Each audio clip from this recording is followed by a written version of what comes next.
Hi to everyone. I would like to introduce Cristina Martínez Lombilla and Felipe Jiménez Ibarra.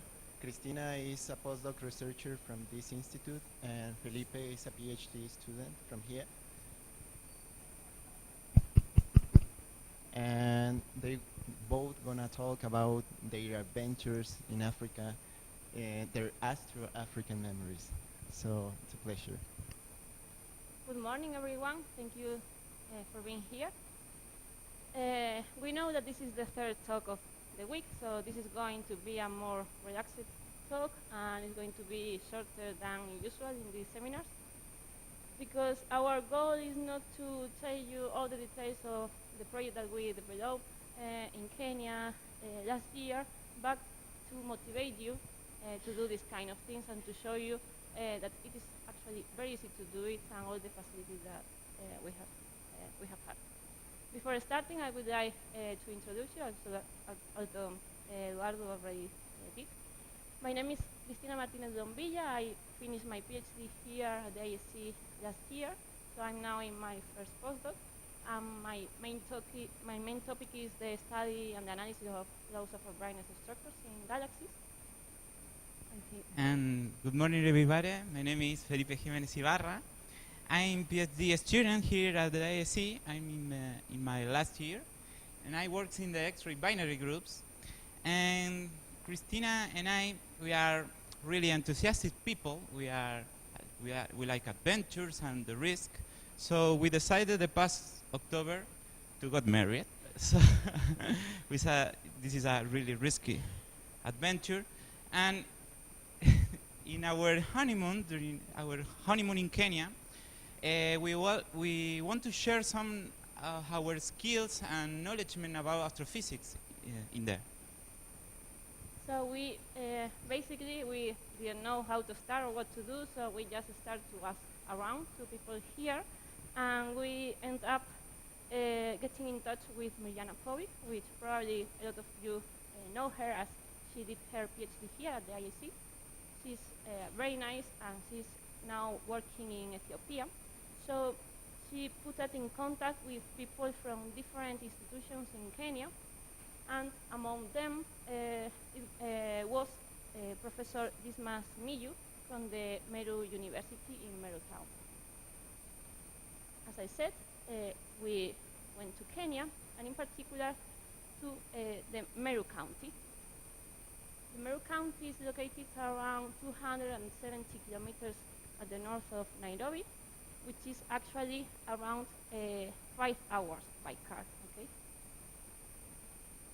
The Meru University of Science and Technology is close to Meru town, around 15 kilometers, and it is located in a region plenty of national parks and conservancies, so it is also a great place to visit, very recommendable.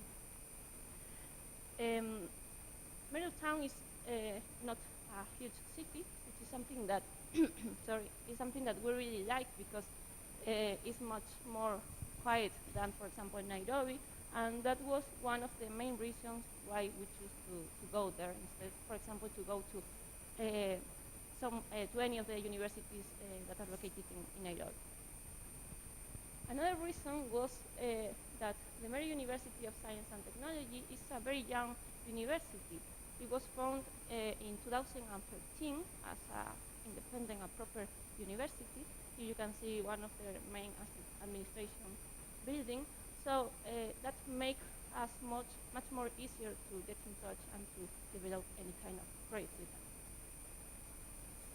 This university is organized by different schools, by 8 schools in particular, all of them related with technology and science, like, for example, the School of Computer and Informatics, or the School of Engineer and Architecture, and the one which is more interested for us is the School of Pure Applied Science.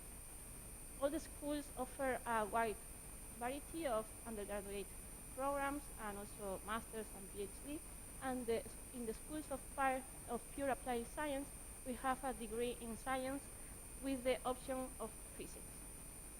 Most of our students in our workshop came from the last years of this bachelor, but also from the degree in science with the orientation in biology. If you want to know more information, you can just ask to us or go to the webpage that I put here the direction, and you can see the fancy acronym of the university. So in summary,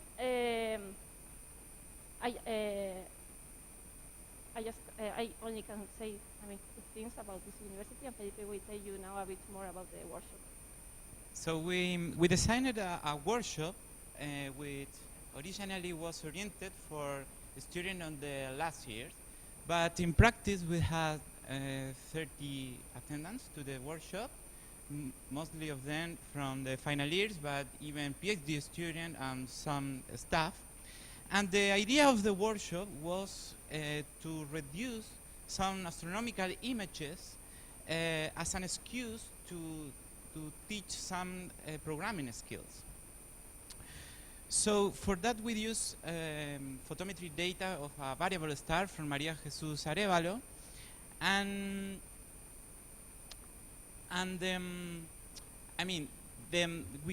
we went through all the basic reduction, doing flat fin, trimming, and even bias. For them, make the aperture photometry on our data. It was a little bit challenging, as you can see my face in this picture, to teach a very specific technique in that a short time, or only in 5 days, to people who are not who has not experience in astrophysics.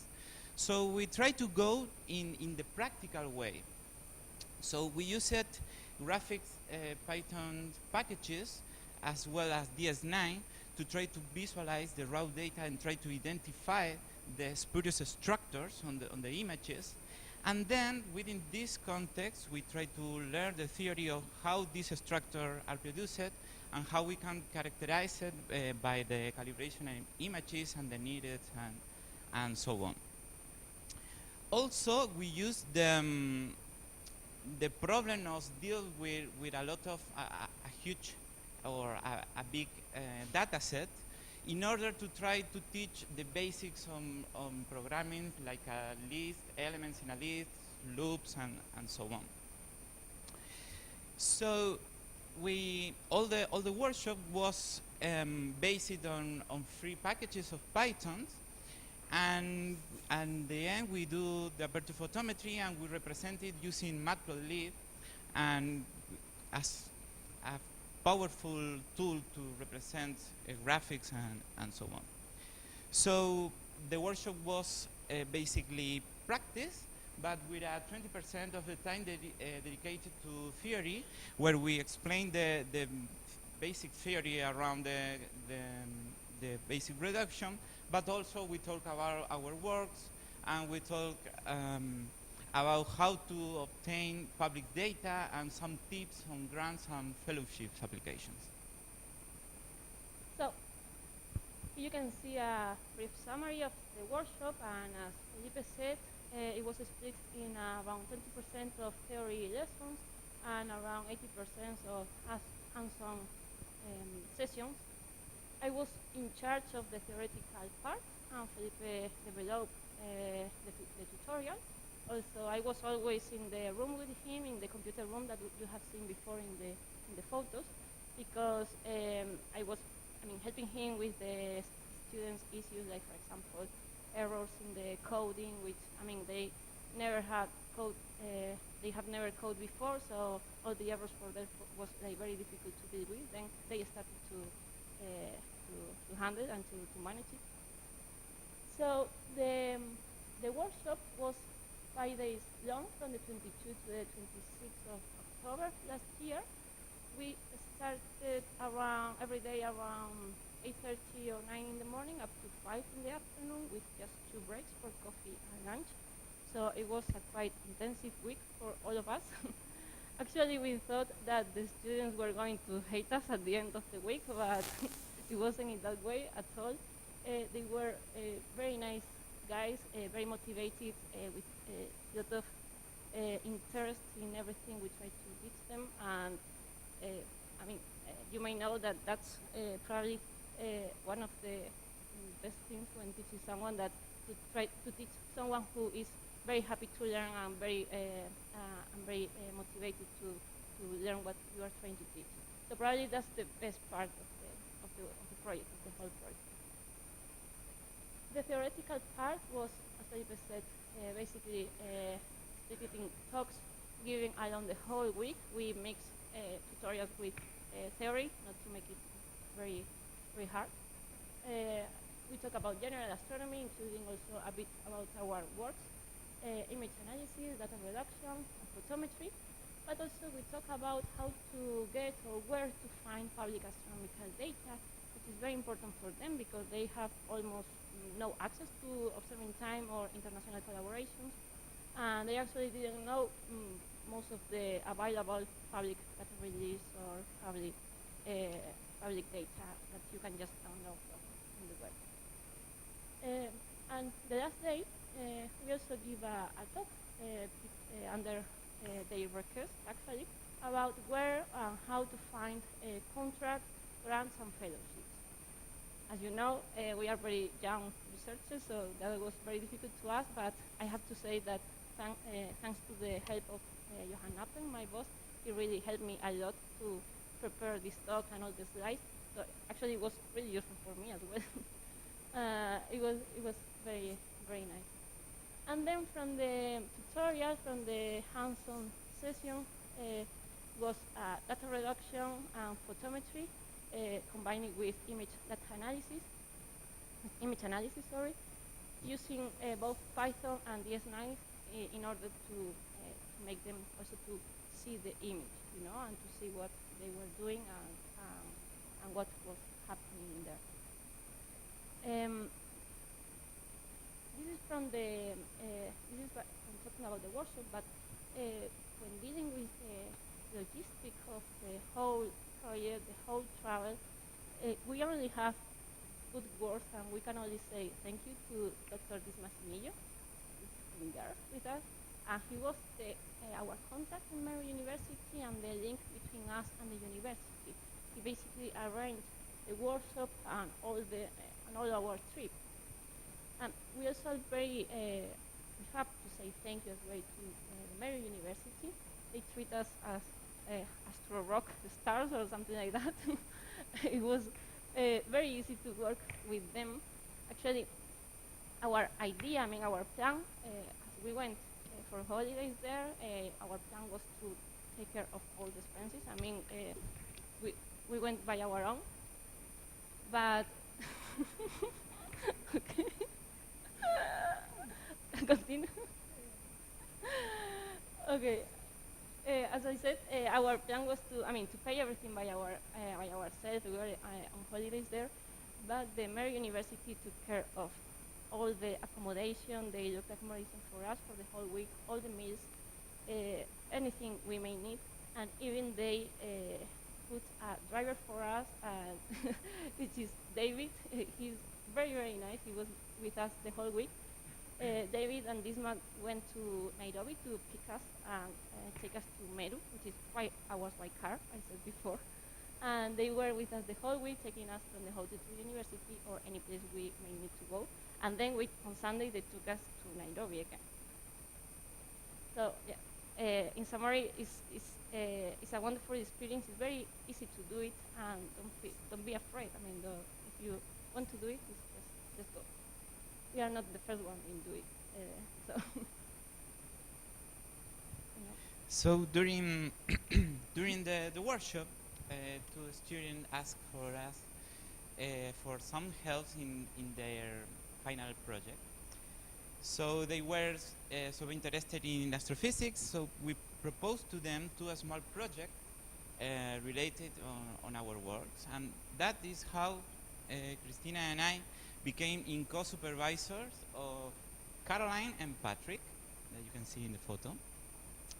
Caroline will work with Cristina. Actually, she's already working on a galaxy profile of the Hubble Deep Field, And Patrick, the lucky one, is going to work with me in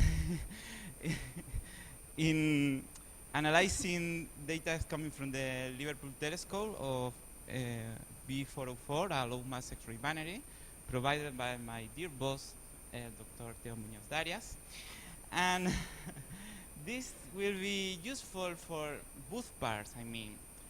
For the student, obviously, they have the opportunity to get access to data, really good data, and to experience in astrophysics. And we are planning to publish all this work in the future, so they will be competitive in a possible, for example, PhD fellowship in the future if they will appear in the paper as an author. And in the other hand, for us, is a big opportunity because even Cristina and myself, we are at the very beginning of our research career, so it's a good opportunity to have this kind of experience or this kind of student. On the other hand, as Cristina said, Meru University is a really young university, and they are now planning a new master degree oriented in physics, so they wanted all of kind of collaboration that we can share with us about the student program and some subjects that they want to include it in this. They want to include it in this new master, some subjects about astrophysics. And on the other hand, they asked to you to know that every collaboration is welcome, and is in the same way that they receive us. Every one of you can go to there and, I don't know, some talks or any collaboration will be welcome there. Yeah. Okay, so as we said before, this is a short talk, so we are just finishing. So Felipe, this very nice elephant, and me would like to encourage you to go Kenya or to any other country to do this kind of activities. It's very nice. You can even find elephants in your way to the university. We find it twice, so it's very common. And we have been talking about Meru because, as we said, it was where we went and where we had where we developed our project. But actually, you can go to any other country or any other institution in Kenya. For example, as I said before, Mirjana is working in Ethiopia, so she's very nice, and she's very open to receive any one of you. Actually, some people from here, like for example, Ignacio Martínez de la Rosa was there. He had been in Ethiopia, I think, more than once.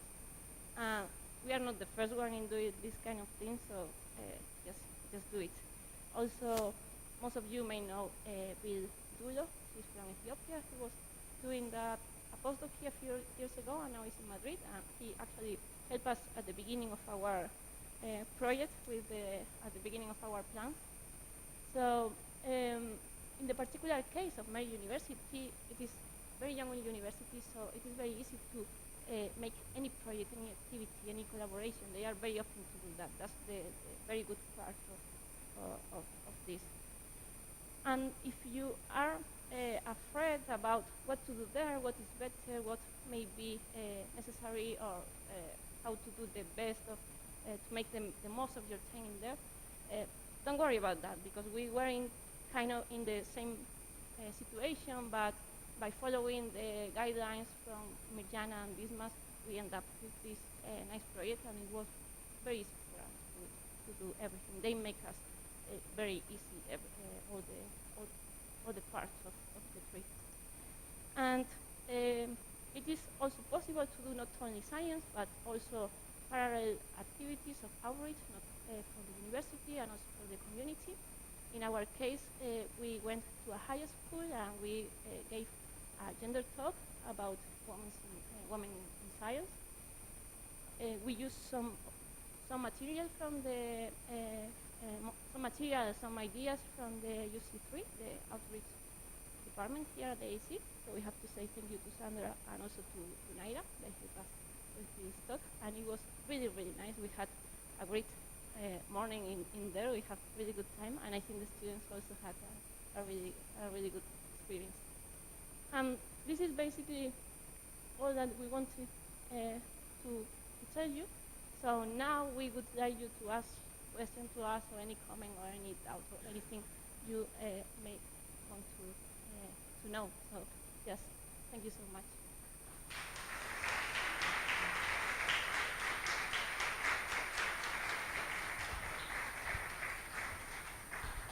Any comment or question?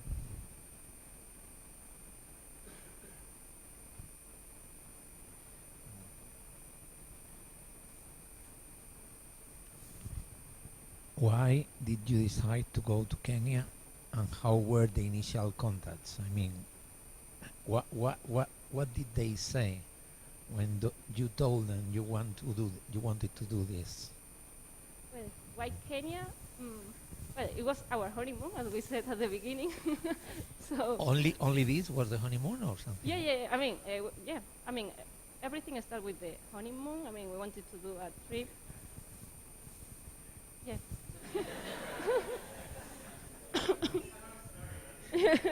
No, I mean, we wanted to go to Africa. We didn't know where, but we wanted to go to Africa for the honeymoon. I mean, because of the month we wanted to do, because the weather, everything, we ended up in Kenya. And we decided that it was a good time to go to Kenya. And once we decided that, we said, oh, we are going to go there. We are going to spend a long time there. Why not to do anything? No? They're going not to make the most of the trip. And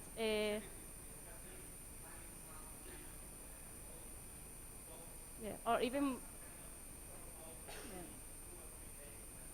on even a volunteer or something like that. But then we said, well, I mean, we are astrophysicists. We should take our knowledge, no, or bring, I mean, to do something, to do the thing that we do the better, you know. So, and then, yeah, we started to talk with people. I talked with Johan, for example, and with more people around. A few people told us to contact with Mirjana.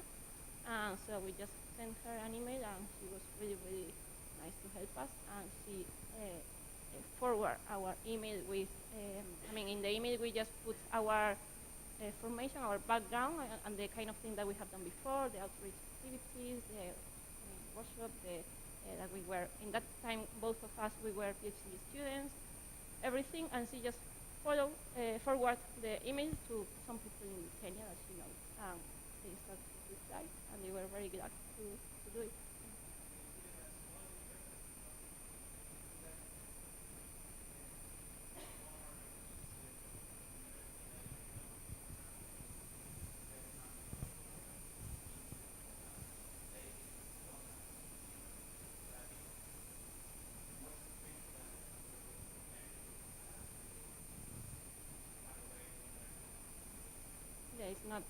It's not one of the main places for tourists, or it's not the place where most of the people go. So that's one of the main reasons why we decided to go to Meru. Because actually some people from the University of Nairobi and other university in Nairobi contact with us, but at the end we decided to go there.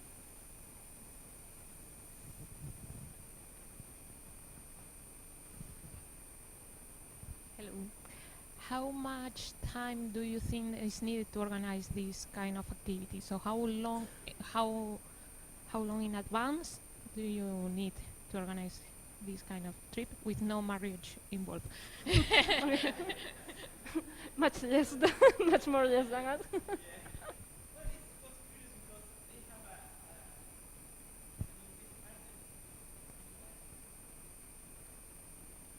Yeah, these emails were maybe 1 year in advance.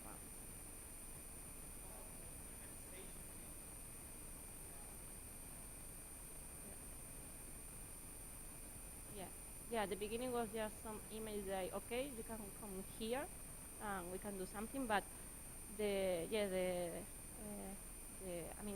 organizing of the workshop and to start to thinking more specific things and schedule and everything was in the last month.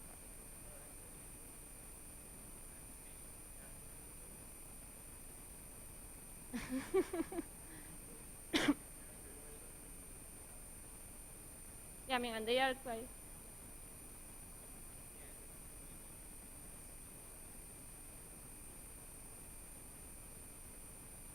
one or two around that. Yeah, because we were in contact just with Dismas, and at the beginning, it was something. Yeah, it was going to be something more outreach. So at the beginning, he didn't even told to the university that we were going to go. But then he did it, and the university was very happy. So they thought that it would be good if we organize something more formal, more students.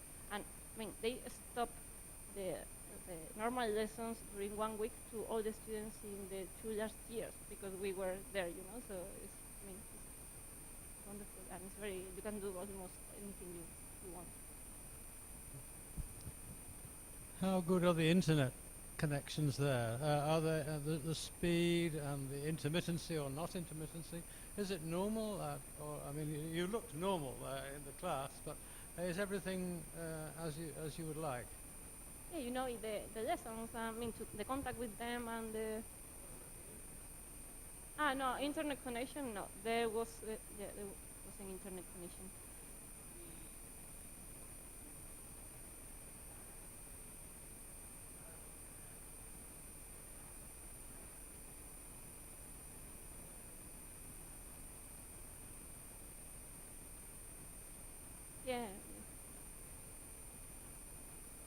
Yeah, actually, because they started a few years ago, so some of the building are still being built. So they are installing all the fiber to the whole campus, so the internet connection was very, very bad.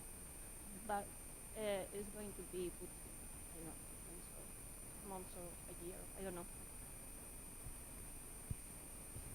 It's a follow-up question. Yeah, I had the same question regarding how stable the internet is, and I wonder if in other cities in Ethiopia or in Kenya there is actually strong internet connection, because here at the ISC we have access to telescopes in Chile and Izaña to be used remotely.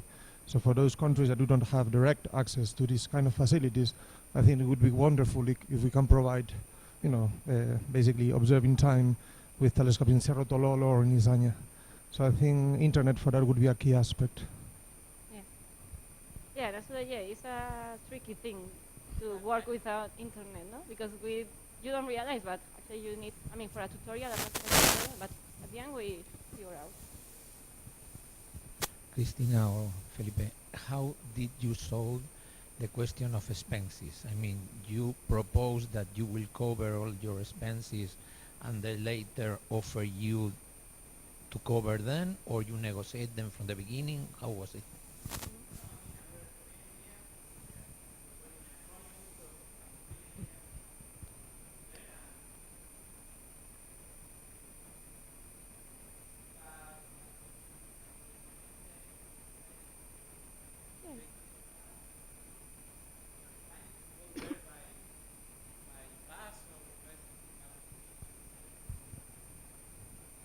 Yeah, as we said, Dismas got in touch with the university.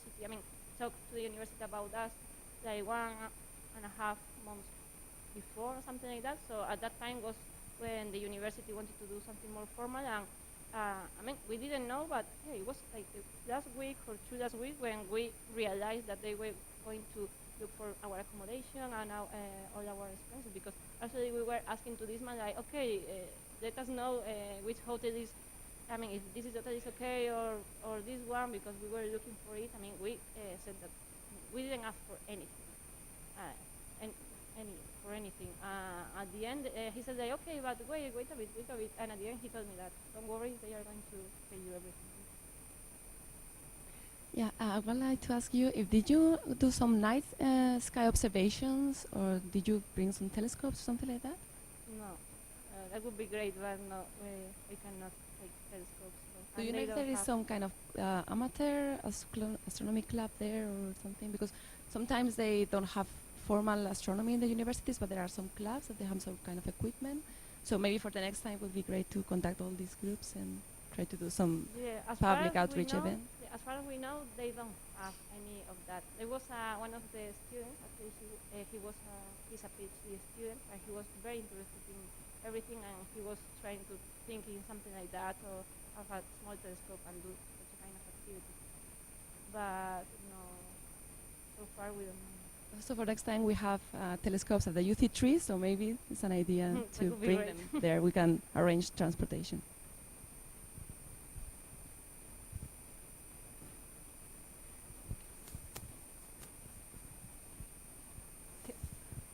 What about the language? My ignorance, I don't know which language they speak in Kenya. Yeah, good point. We forget to say. I mean, did they have a good English level? Yeah, or? in Kenya, I mean, they are English, I mean, native speakers of English, so that was very easy for us. Yeah, actually, that was one of the reasons as well why we choose Kenya. Because we don't speak French, so and in Africa is mostly, French or mostly French or Portuguese. So we decided to go Kenya because the communication is going to be very easy for us, and then they speak perfect, much better than us. Thank you. It was a nice experience. This is a short talk with a long. Yeah, that was the idea. Actually, yes. so good. Okay. I think it was a good idea, and I noticed that you have felt the generosity, the hospitality, and the interest of the students, and this is something that we find in Africa. And I have comments related also to my own experience from Cape Verde to Algeria to Mali. I also had some contacts with them. So my first comment is that sometimes it's also very rewarding to ask them to teach you about their own cosmological ideas in the sense of the old traditions there, especially the old people know. Sometimes you learn a lot how they are their ideas on cosmology and the universe and things, because sometimes they have a very rich tradition on this, and for us it's completely unknown. So besides going there and teach them about modern astronomy and so on, it is very nice to talk to them about how they call the constellations, the myths of mythology and so on. And the other comment was, were the teachers of the university involved in your workshop? How is the interest or the skills on physics and astronomy? Are they well prepared for doing this master? Okay.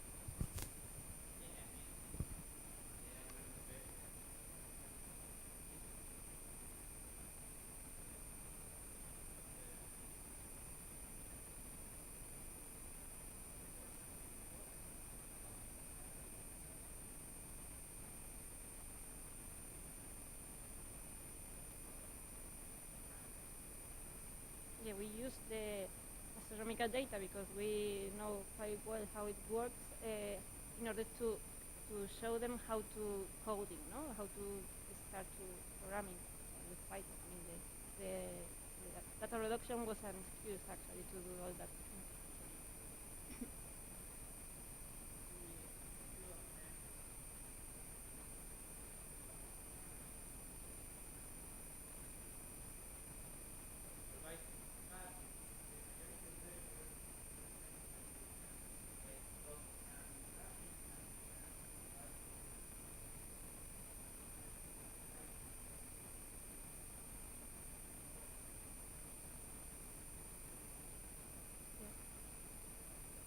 And about the staff, Dismas was in all the lessons, and then some other professors and some other people from the staff went actually in some of them, I mean, because they also have to teach and everything, so they came when they could.